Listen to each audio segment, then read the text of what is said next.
VSiN By The Books on VSiN, the sports betting network. We begin hour number 2. It is VSiN By The Books. Dave Ross, Jensen Lewis. I'm here at Circus Sports Fabulous Las Vegas, Nevada. Our closer back home in Cleveland is going to be on the road, though, going down to Athens, Georgia this week for the College World Series to get us ready to see who's going to be in the College World Series. That's going to be a lot of excitement that you're going to be able to bring to us here. And then you're going to be going to Omaha with our network here as well. So, Jensen, you got a lot of travel coming up, my friend. We're gonna rack up the miles. We're gonna rack up the days, and we'll hopefully find some vacation upcoming here at some point. Right before football season, we'll hit the little lull, and then we'll be full speed ahead. We always have to get ready for football because you know that beast is going to be upon us before we know it. Let's get to it. Hour number 2. Time for our highlights and headlines. Help your bottom line with today's highlights and headlines. As my buddy Tim Doyle would say, 4 pints. 4, not points, pints. That's how many pints that Anthony Edwards had in the first half last night of Minnesota's loss, 128-126 to Oklahoma City. He ended up with 16, but really never felt like he was the factor in the game. Now, they cover the number, which is amazing. You're getting 3 with Minnesota, and Ant has a really off night. But SGA, Shai Gilgeous-Alexander, was spectacular, 40 points. Felt like and looked like the MVP if you watched that one pillar to post yesterday, and yet they still only win by 2. They don't care about that. They've got a commanding 3-1 lead now in this series. So, again, soars over the total. What'd you make of it? Because I don't want to make it as simple as, we got the little smoke alarm going off here at Circa. Hopefully everybody's okay. Nice. But I think what we're hoping for here, I'm not going to evacuate. I'm going to stay right here, Jensen, unless they tell me otherwise. I think that what we hope is that was just an off night for Ant-Man. But when you're going head-to-head against SGA, it kind of was a bad look when you had the MVP against a guy we kind of look at as maybe a future face of the league. Yeah, no question. When you think about also where we anticipated maybe some regression as far as the shooting percentages go, that was the furthest thing from the truth. Both teams over 40%, almost 44% each from distance. And I think that's also a theme to look at here as we transition back to Oklahoma City. Can Minnesota take their shooting percentages from 3? Because the last couple of nights or last couple of games, it feels like they have figured it out.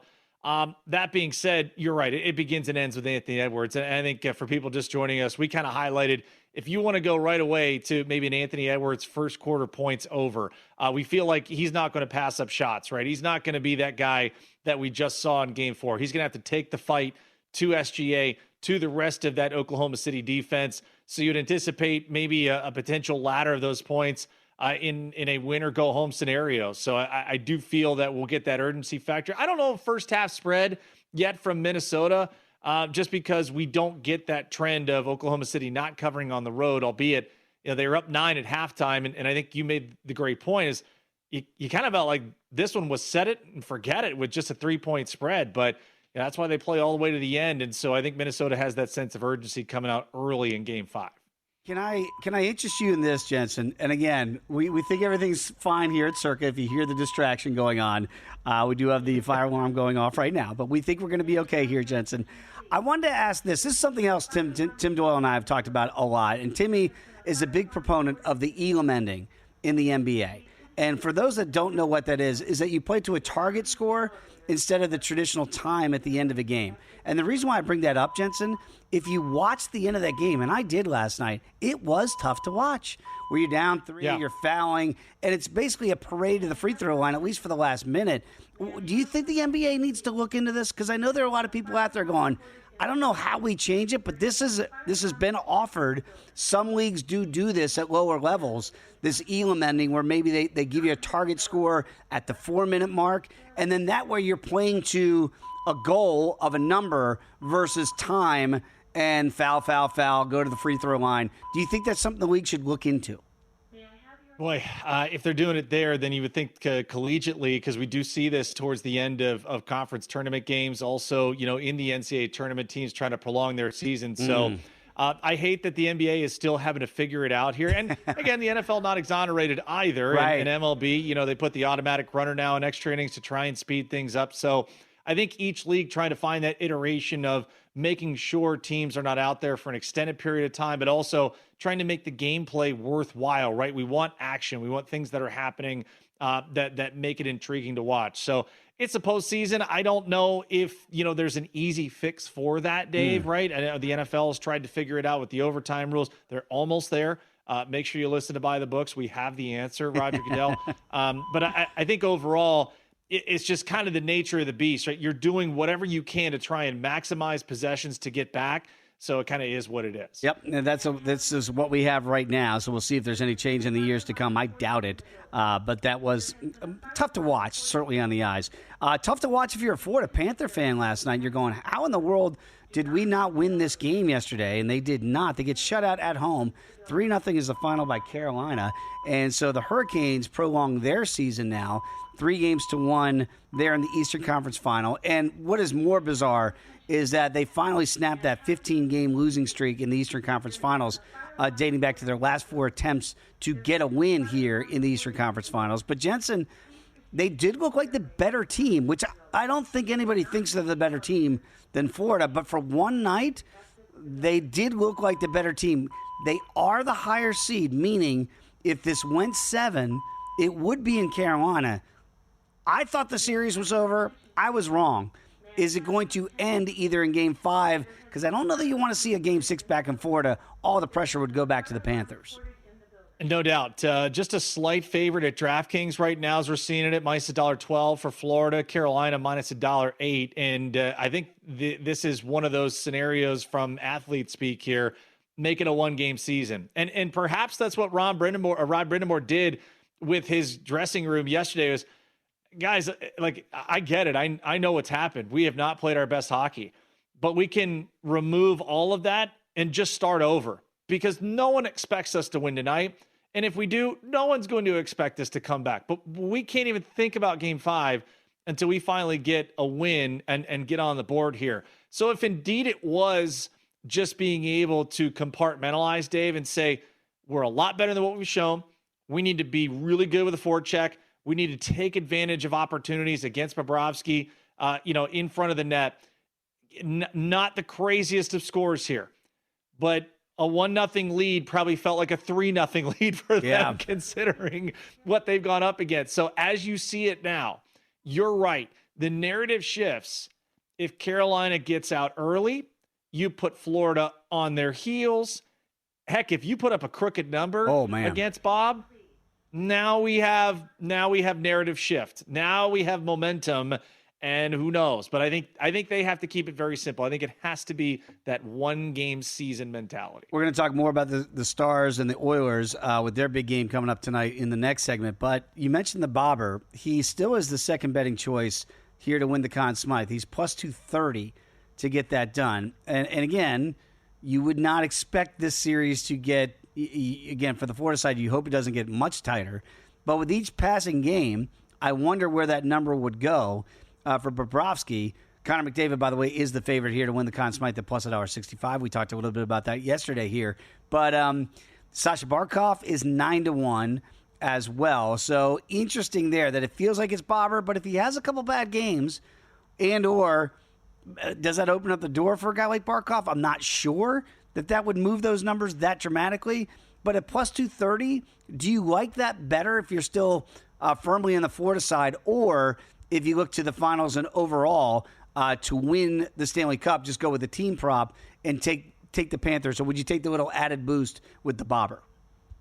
I think I would take the added boost a little bit, just knowing what Rachel Dory kind of explained yesterday. And if you look at, the betting options at this point, if you're Florida, to me, knowing you'd have either Edmonton with the high flying offense or even Dallas to a certain point, where the goaltenders would be front and center, with Jake Ottinger.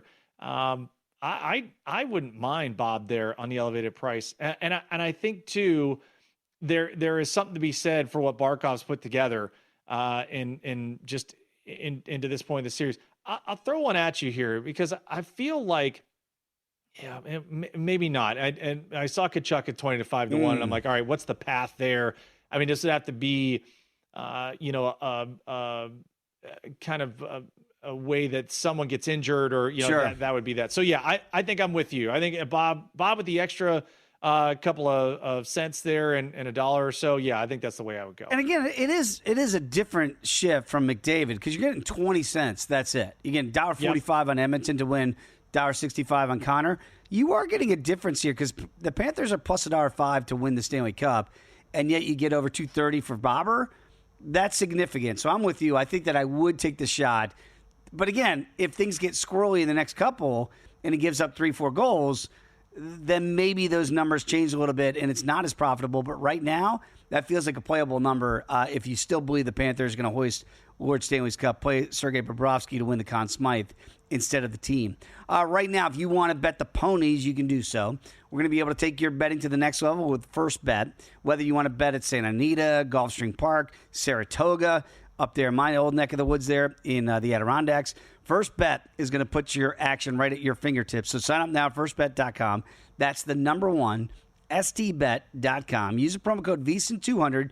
You're going to score a 20% rebate on all of your wagers for the first 60 days. That's up to $200. Do not miss out. Bet smarter today at firstbet.com. Okay, when we come back, my goodness, what's in store for Game 4 tonight in Indianapolis? I don't know. That's why we're going to break it down next, because the Knicks are small underdogs on the road. Can they tie up the series? We'll break it down next here. VSiN by the books.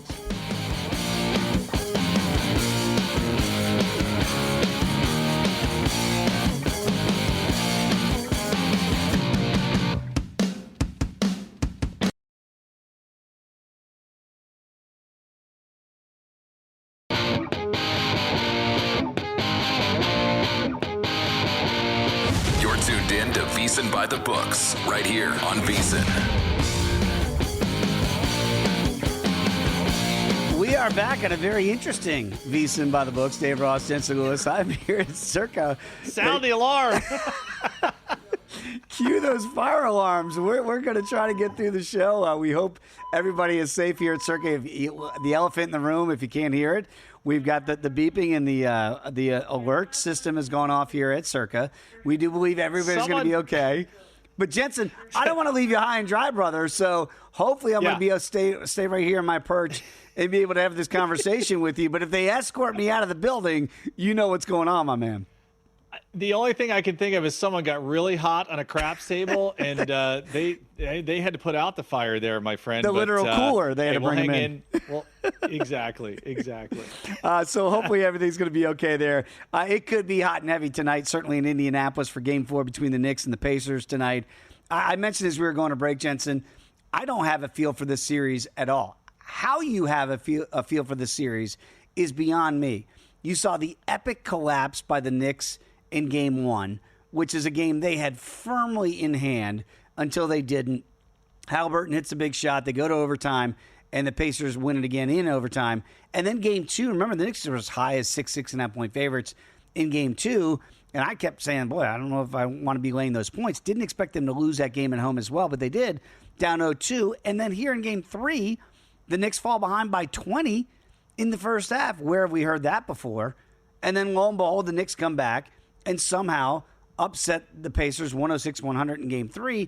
And now we're sitting here to Game 4, and look where the number is now. Pacers by 2. We had Matt Humans on in hour number 1. Great convo with Matt. He does like the Pacers side tonight. Moneyline play is $1.30, by the way. If you want to take the Knicks, it's plus $1.10. And I've heard a lot of people on our network in the last 24 hours that do kind of side towards the Pacers. Jensen, I haven't been able to get there yet. And there's something about the toughness that I saw in resolve in that Game 3 win by the Knicks. Now, Cat went nuts. He was the anti-Anthony Edwards yesterday in the fourth quarter. He went off for 20. He only had 4 points going into the fourth quarter. Then he went nuts. You didn't even win it with Brunson. That's the most important thing, impressive thing to me. I can't get there yet with the Pacers. How do you see Game 4 tonight? Yeah, if it is a fire drill, no pun intended, for the Pacers, I think that you have to understand that New York was sort of that animal in the corner, right? And they were going to come out doing whatever they had to do. It wasn't there initially, but it was the closing part of it that I would focus on if I were Indiana. Very similarly in games 1 and game 2, right? New York had played good games, and then Indiana found a way. And so both teams have experienced now the endings in which, they may have not been prepared for, at least on the losing ends of it. All that being said, here are a couple of player props I'll throw at you. I think we get a little more facilitation from Tyrese Halliburton. I know that number for assists is at 8.5, and it's juiced pretty heavy there on DraftKings, minus $1.40, minus $1.38 on FanDuel. The last 5 games here, and looking at his assist line, he's hit it under 50%, but something tells me that if you wanted to take a shot at the 9 or more assists and take the over 8.5, I think that's a good one to look at. I'd also look at a combo here between Jalen Brunson, or at least with Jalen Brunson, between the rebounds plus assists, like that at 10 or more right now. Also $1.40 for the over 9.5 at DraftKings. So just a couple of player props that were standing out to me tonight in particular. A couple of angles for people to look at as well. You saw what the Pacers tried to do. By the way, it's up to 2.5 here at DraftKings here. So 2.5, starting to move a little bit towards the Pacers side. 220.5 is that total. If you noticed in game 3 what they did, and they did it very effectively, they ran right at Jalen Brunson, right? So he had 4 fouls in the first half, and they got him in foul trouble. And you thought, all right, well, you got a 20-point lead. You got Brunson in foul trouble. What could possibly go wrong? 13-point lead in halftime. And yet, even with Brunson saddled with that foul trouble, the bench did escape, help them get out of that great escape in game 3. My theory is this, though. I don't know that Tibbs can bank on that. Like you're hearing, we mentioned it yesterday, Charles Barkley kind of alluding to they should use the bench more. It worked at a necessity in game 3. In game 1, when they played their starters, they had that game won. It was never in doubt until it was in doubt in the final 40 seconds. I don't think Tibbs is going to go back to playing the bench guys. I could look to an over on Jalen Brunson tonight in his points, Jensen, because I think they're going to say, don't get in foul trouble. Give up the bucket if you have to give up the bucket. I could see points tonight, 220.5.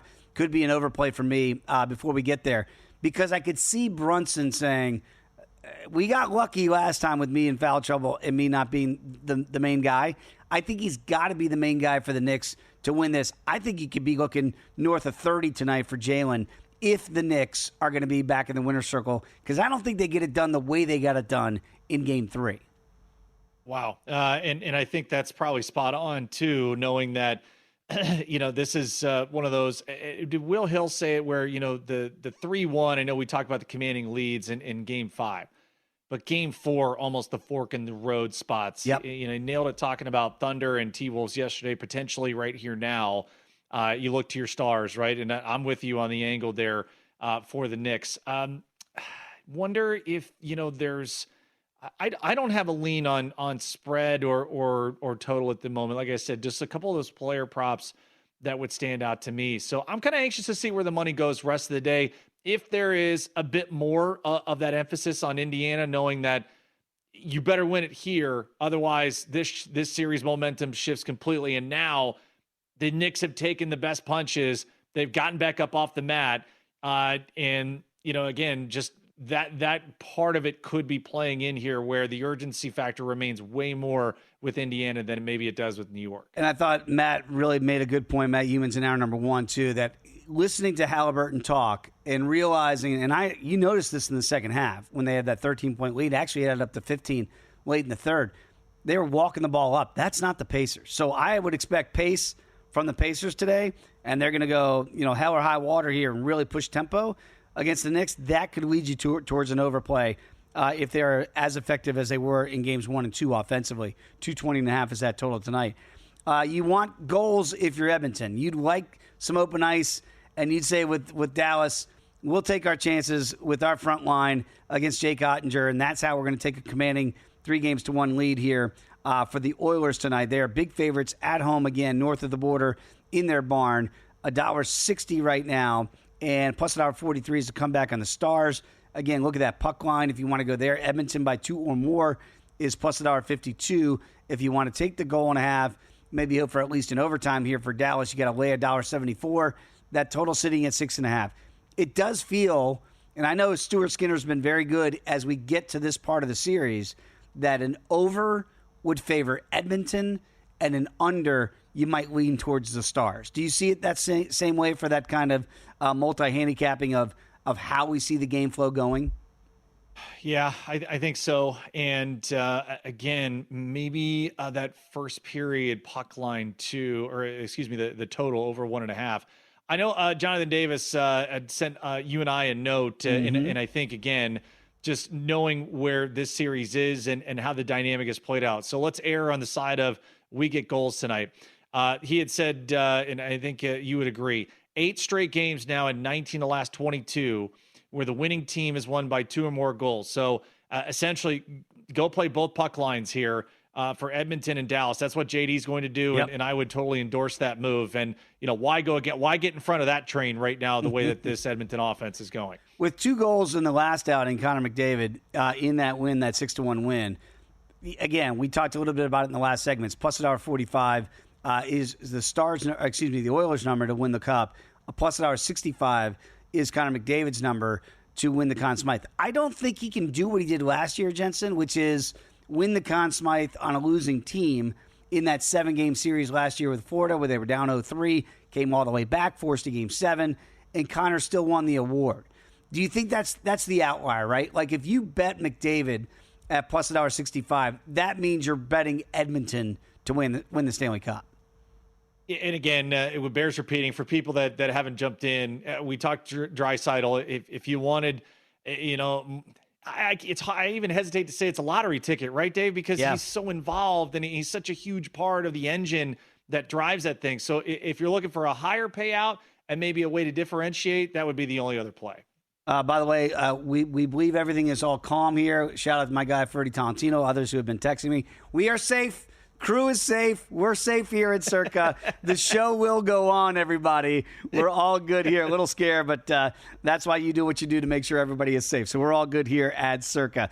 By the way, you're going to be good with ProfitX as well. We know the playoffs right now heating up. Our partners over at ProfitX are offering the best odds all playoffs long here. They're a peer-to-peer sports exchange available in 40 or more states. You're going to be able to make your sports picks against other groups of fans rather than against the sports books. That means you're going to get the best odds on average by 10 to 20%. You can even request your own odds. So download ProfitX today. Use the code VSIN. Earn up to $200 in profit cash over your very first month. When we come back, it's Tuesday, which means it's Torpedo Bart Tuesday. Next, VSiN By The Books.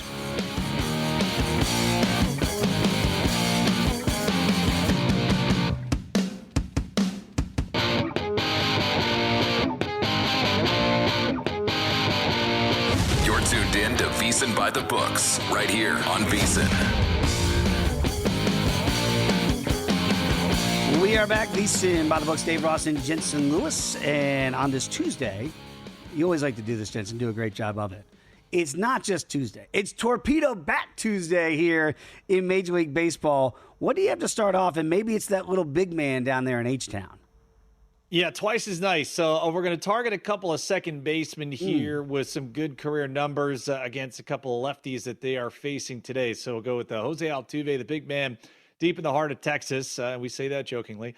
But he has played big. And so far with the absence of Kyle Tucker and Alex Bregman, he's really been the focal point of that Houston Astro offense. So we go back to him today. Good matchup against J.P. Sears, 316 average, 3 doubles. Also going to go to a bit of a showdown series here. The Braves and the Phillies. I know we talked yesterday about how the Phillies in a month's time have now arguably become the best team in the National League. Ozzie Albies, great numbers against Ranger Suarez in the power department. Here's how we'll play it. Altuve and Albies to record a hit. We'll parlay that. Minus $1.09 right now at DraftKings. And let's go with Albies, who's actually been slugging a bit better here as of late. 2 or more total bases, plus $1.30. Nice price there at DraftKings as well. At 35 for Jose Altuve, because I had to look it up. I'm like, man, this guy just keeps performing. You mentioned it with Alvarez out. He's really been able to up his game again. Are you surprised that he's still being able to perform at this level in 2025? I just think knowing from a pitching staff standpoint, you have ways to maybe pitch around him, try and avoid him. Now, Jeremy Pena has ascended to the leadoff spot, and that's allowed Joe Espada to really play with lineup construction a little bit. But to think of the lineup protection that technically Jose Altuve doesn't have outside of Christian Walker, there are decisions to be made late in the game. Do you pitch to a guy that has great bat-to-ball skills and one of the best contact rates, or do you just bypass him altogether? So the fact that he's putting up these kind of numbers still, and knowing the injuries and the departures that have happened to the Houston offense, it's pretty incredible. Yeah, it really is. And if they're going to contend and continue to contend as they are right now out west, it's going to be Altuve kind of carrying a lot of that load, as you mentioned, with Pena at the top of that lineup. Let's get to somebody we mentioned earlier. That's Nathan Eovaldi in Daily Diamond, but maybe going oppo on that here for Torpedo Bart Tuesday. What do you have? We've got a couple of comic book heroes, if you will, and one real life one, or at least we feel that way, affectionately known as Lieutenant Dan. But let's start with Captain Kirk, and that's Alejandro Kirk. How about these numbers against Nathan Eovaldi? Wow. And it's overall, we're not just targeting the matchup because it's very good on paper. 6 for 10 for Kirk against Eovaldi, 2 doubles, but it's been the last couple of weeks. Kirk's been a huge part of this resurgence for the Toronto Blue Jay offense. So best on best tonight, as we mentioned, Eovaldi going to be part of a 6 or more strikeout parlay with Hunter Brown that we mentioned earlier in the show. But we'll take Kirk and also Lieutenant Dan, Dansby Swanson against German Marquez. Now, some weather involved here in the Chicago area. So just be mindful here that it is a night game there at Wrigley Field. So just kind of keep an eye on it. But put it in now. That leg would void if they don't get that game in. But I do like the matchup here for both guys. Kirk and Swanson to record a hit. That parlay pays $1.18, Dave. So nice price. And then we got to ride the hot hand, right? Pico Armstrong, 2 or more total bases at plus $1.20. The way he's been swinging, I'll take the discount here and an opportunity for plus money the way PCA is swinging it. We talked in great detail yesterday about the wins leaders in the month of May. And we had mentioned Philadelphia was idle yesterday. They're going to begin their series with the Braves today. Minnesota did lose yesterday to Tampa Bay. Remember, Minnesota lost one of those games because of weather that you're pointing out here. And the Cubs, this is kind of that must-sweep series to get back in the mix here. Things kind of a good first day for them. You don't want to get that rain out, right? Like if you've got the Cubs for most wins in May, you really want to get this game in today. Well, here's what might be playing into the Cubs' favor, right? Because the Rockies only come to Chicago once. And so double dip. You may get that double header, so you might be able to still get it in within that calendar month of May if they do it tomorrow, if they have to do it on Thursday. So yeah, we still may get that one in.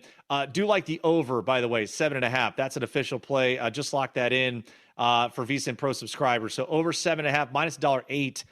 There at DraftKings, 8:05 Eastern first pitch. Keep an eye on the weather. But German Marquez, Cade Horton, do think we get a little bit of offense tonight, maybe from both sides. And again, that 7.5 pretty much tells you where the wind's blowing, at least right now. They're going to expect that wind to be in, but I'm with you. That lineup's still pretty darn good for the Cubs. Might be able to get there without the use of the long ball tonight. All right, let's get to one more. And what's your last Torpedo Bart Tuesday? All right, a little homage to the Rolling Stones, so a little start me up, and we'll target tops of lineups here. Jarren Duran has been on absolute fire here the last couple of weeks, and he gets a great matchup today. Tough one for the Red Sox. By the way, I didn't even realize this trend until they said on the broadcast yesterday. The Red Sox, Dave, have lost 7 consecutive Memorial Day games. Unreal. That they've played. And again, the numbers really matched up for a lower scoring game. You felt with Crochet in the mouth, like, all right, it's got to end here, right?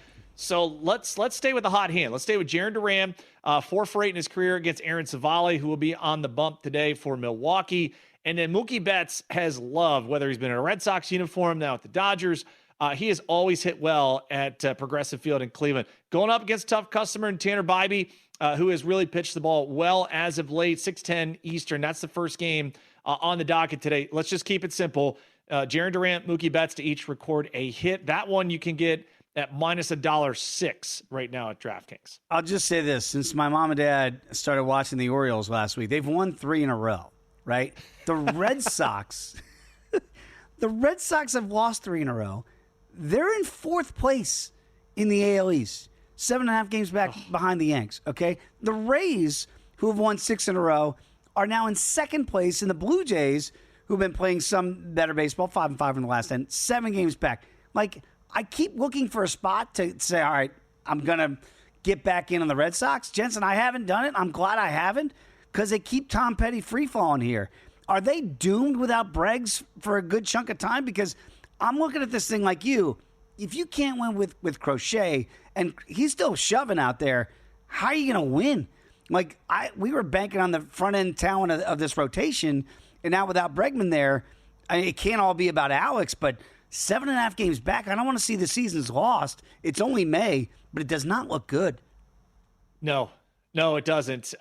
Here's kind of what you're looking at, and I mentioned it to you from a lineup construction standpoint yesterday. So Durant at the top, great. Devers having an absolutely ridiculous year. If not for Aaron Judge's start, we'd be talking about what Devers has put up so far.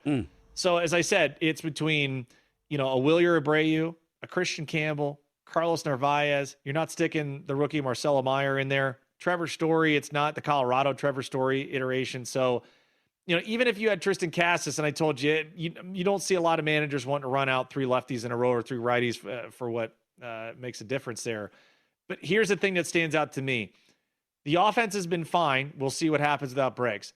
This starting rotation, Dave, if I were to tell you, even with Garrett Crochet, and he's had an amazing overall season, the rest of the rotation has been pretty dismal. 23rd in ERA, 25th in WHIP, 28th in hits per 9 allowed. So, there's been a boatload of traffic, and that's probably the biggest reason why the Red Sox may struggle to stay above water here in the next handful of weeks. Okay, right now at DraftKings, could I interest you in this, Jensen? Teams to record 80 or more regular season wins. The Boston Red Sox, you'd have to lay 220 on the side. Okay. Just to be, you don't have to be 500. You just got to win 80. Can we still book them for 80 wins? Or is this, I wonder if they keep free falling here, what do they do at the deadline? Because we saw what they did with Mookie Betts. They didn't want to pay Mookie not that long ago, right? I wonder, do they go, man, if this thing really goes south for a team we all had high hopes for, would they move pieces? Because I don't see them adding if they're 7-8 games back when we get closer and closer to the trade deadline. They will take, if that's the case, if they go way south, right? They will take calls on Aroldis Chapman. Ooh. No doubt about it. They will certainly look to move him. Walker Buehler with the 1-year deal. It just all depends on how he's pitching at that point. They're not going to scuttle the ship, to use the military terminology from Red October. But they may be seeing red sooner than later, man, because that would be a pretty dismal turn of events for the way they've started out. I'm not laying 220 on this team to book them for 80 wins. Again, I would have done it at the beginning of the year. I would have said, oh, yeah, that's a great bet to make. Right now, it does not look so good.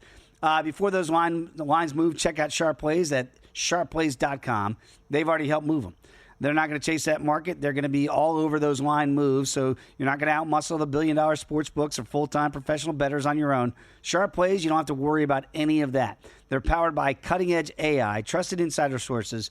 The Sharp Plays are going to deliver the edge that serious bettors rely on. You're going to get your free betting reports, real-time alerts, and market-moving insights, all delivered right to you via email and or X. And this is not an overnight startup. They've been around since 2011. They got receipts, public logs, and results right there on the site. That's why they are respected, watched, and feared. That's the Sharp Plays. Check them out now at sharpplays.com. When we come back, Vikings, Browns. What do they look like this year in the NFL?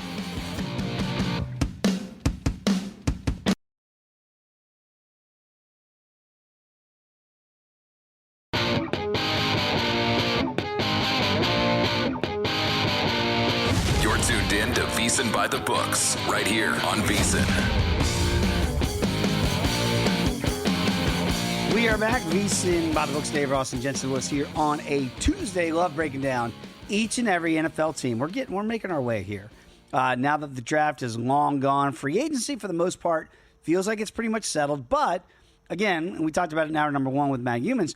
There still are some big fish to fry out there, specifically Pittsburgh. Quarterback situation. Is it a wink-wink deal? You're just waiting for Aaron Rodgers to show up in July? We don't know. In Minnesota, we do know this. Sam Darnold, he gone. He's not walking through that door. He has moved on to the Pacific Northwest with Seattle, which means it feels like the J.J. McCarthy era is set to begin this year in Minnesota. Now, here's the deal. This was my favorite play on team a year ago. Win total was 6.5, Jensen. I mean, they don't get much better than that, right? Played the adjusted win total 7.5 and played it up as high as 8.5, and all those got home very, very easily. But I trust Kevin O'Connell, and I talk about this all the time with you in the program. When I'm looking at futures markets in the NFL specifically, I'm looking for quarterbacks and coaches that I trust, that I just bank on them to figure it out. I don't have to figure it out. They have to figure it out. I trust KOC, but do I trust J.J. McCarthy? That's the question. Coming off a knee injury that shut down his rookie year, so yes, it's year 2, but really it is year 1. Now, that win total is back up 2 full games from a year ago.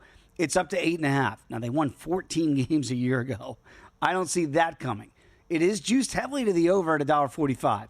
We know how good this division is top to bottom. I don't want Brandon Valesky, our producer, to get mad at me, but my look would be to the under at plus $1.20. My first glance would be to go oppo of what I liked last year. And again, I like J.J. McCarthy. I think he's going to be a good quarterback. But Jensen, at this point, I just don't know. Okay, so let's take the first column for people watching VSiN Watch at VSiN.com. I am anxious to see, and I already had told you I kind of liked that the Vikings were getting points and where they were in that Week 1 Monday Night Football game at Chicago. Here it is, just plus, and again, 1.5. But hey, again, we just did this exercise with the Thunder and the T-Wolves. It won't shock me if Minnesota goes in there and wins. It won't. McCarthy, correct me if I'm wrong, Chicago native or born and raised, back there, guy that has some ties to Chicago. I think that there would be a lot of riding on not only, hey, is everything installed the way that Ben Johnson wants to there with Chicago? All the attention is going to be on that. So KOC and company could just fly right under the radar there. Hey, we'll come in, we'll get a divisional win.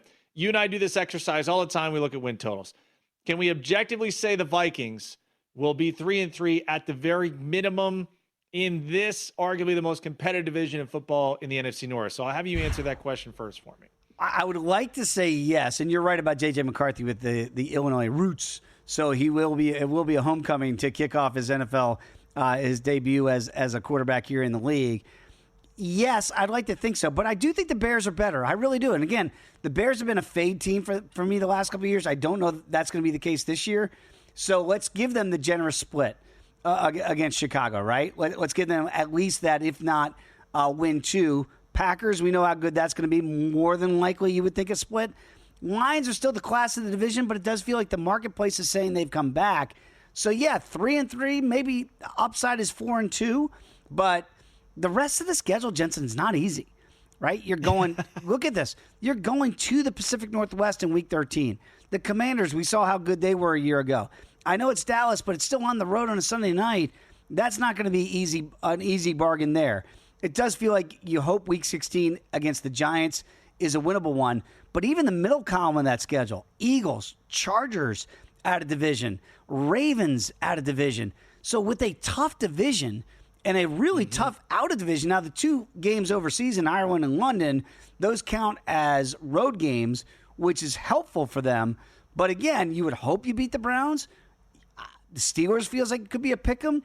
This is a really tough schedule for me, still looking at a rookie quarterback, and that's why my glance is to the under. It's not playable yet, but that's where my first look is. Yeah, and Survivor hat on is Week 5, targeting the Browns, just because that body clock for the Vikings should already be, where they need to across the pond. So again, an advantage for them. Kind of anxious to see where that line ends up. Oh, it's at 7 right now. I think that the Vikings were favored by, but Survivor hat on, headed into the bye. Hey, at home against the Eagles, you talk about tough schedules. Remember, Philly's schedule is really tough. Mm-hmm. Not that you would ever want to play for a Survivor standpoint, but coming off the bye at home, KOC, an Eagles team that's going to be going through it. Yeah. And this is where the mapping out and trying to zig and zag so you're not on the most popular play. I got to believe, Dave, in week 5, Massive Vikings play. there is going to be a very popular play. So again, if you're trying to differentiate yourself, and as you said, the back half of the schedule not favorable, you're looking for spots where you could zig. You don't want any of the road games, and you would try and stay away from the division games. So ironically, that Philly contest may be one that if you are pressed to it, depending on injury situations, things of that nature, I know you want to hold your nose on it, but there's really not another spot. And if you get to week 16, can you take that game on the road at the Giants? So, and that's also a look ahead spot. Remember, for Christmas at home against Detroit. So again, just trying to think long term when you're mapping out. You mentioned week 5. That's the London game against Cleveland. Let's break down the Brownies because it doesn't look good on paper. That's for sure. So again, Myles Garrett, it's not about the money. I want out. I want to play for a winner than to give him the money. So it's about the money. So he's back. And really, I look at this and go, they got to win 5 games on defense. If you're looking at hitting a win total of 4.5 over, which is juiced heavily again, $1.60. If this is a 4-win team or less, you can get plus money at plus $1.35. Find those wins. Week 1, for whatever reason, they always seem to play the Bengals well, if not beat them. I think we always lay out that exercise as we just did with Minnesota. Can they get 2 wins in the division? That probably at some point they'll stumble into 2. I don't know if they can get 3, but if you get 2 in the division, you got to get 3 out of it. And that's where you're looking at the Niners, the Titans, the Bears, the Bills. Oof, that's pretty tough at first blush. Maybe out here in the desert you could look at, maybe against the Jets in week 10 and against the Patriots in week 8, but those are all on the road. So it's tough on the road in the non-divisional games, Jensen, but you know this team better than most, being in that neck of the woods. Is this a 5-win team in your estimation?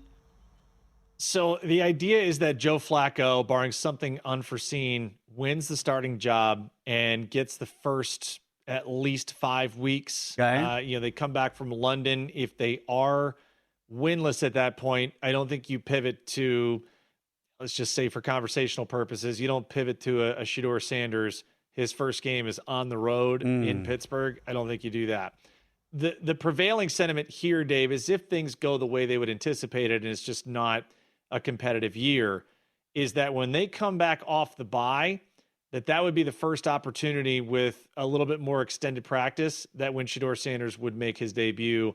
And what a hell of a debut that would be in New York against the Jets. Could you imagine? I think if you're going to do it, though, you give him the most runway. So you give Flacco through the Vikings game in London and then come back. You're going to make a quarterback switch. That's when you do it. I would be looking in the markets, and I don't see a price right now for it, for the worst record in the league. This would be one of my teams, with all due respect to Kevin Stefanski, who, oh, by the way, has won Coach of the Year twice. I'm a big fan of his in the betting market, that's for sure. But I just don't know offensively.